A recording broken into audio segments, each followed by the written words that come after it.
Your Majesties, Royal Highness, Excellencies, and esteemed laureates, and members of the Roosevelt family, it is an immense honour to be here today. I would also like to acknowledge my parents, who from an early age taught me to do what I can with what I have, to speak up against injustice, and to always stand up for others. I am honoured to receive the Freedom from Fear Award, which I accept on behalf of the Walk Free team. We dedicate this award to all survivors whose expertise and leadership are paramount to the movement against modern slavery. It is an honour to learn from them and work alongside them. Freedom from fear, in its simplest form, is the freedom to choose. Today, there are 50 million people living in modern slavery, all of whom do not have that most basic freedom. Eradicating modern slavery is central to a broader fight for justice, whether it be the climate crisis, protracted conflict, or the oppression of ethnic minorities, all of which are reflected through the work of my fellow laureates, whom I deeply respect and stand with in solidarity. Modern slavery intersects with the world's most urgent problems. It exists today on an unprecedented scale, occurring in every region of the world.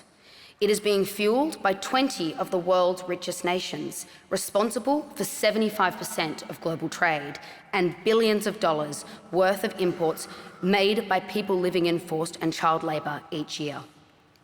From the shirt on your back to the technology we speak on daily, every person in this room is connected to exploitation.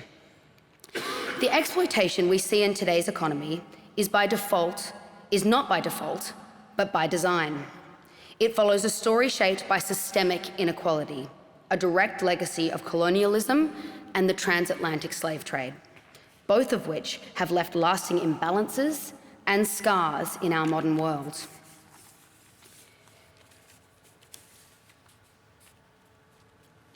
Where people were once shipped across the seas as commodities, now commodities are shipped across seas, still produced by people living in slavery.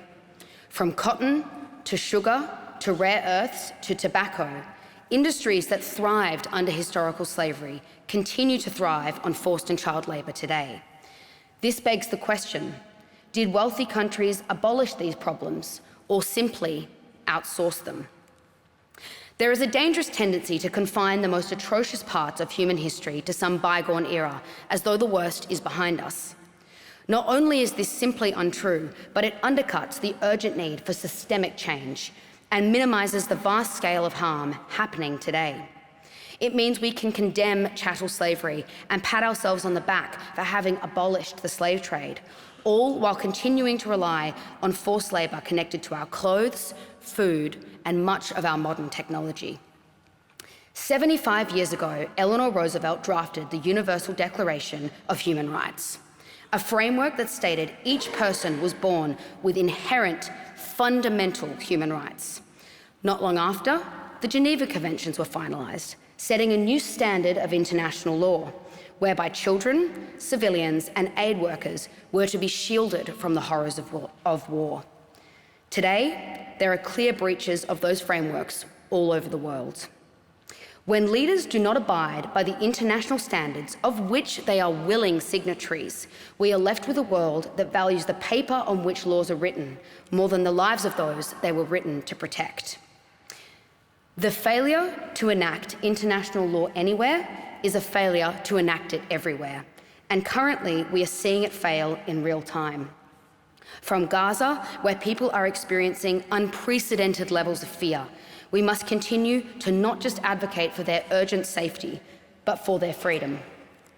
From Xinjiang, where the Uyghur people are living under state-imposed forced labour connected to the global demand for solar panels and wind turbines, we must prioritise their rights in tandem with the need for a green transition.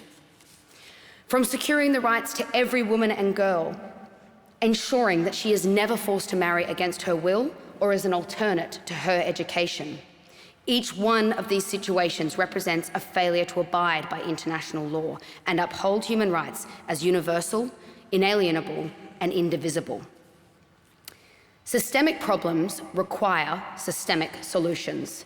Systemic solutions require understanding how our history is connected to ongoing injustices and how these injustices are reflected in our global modern economy.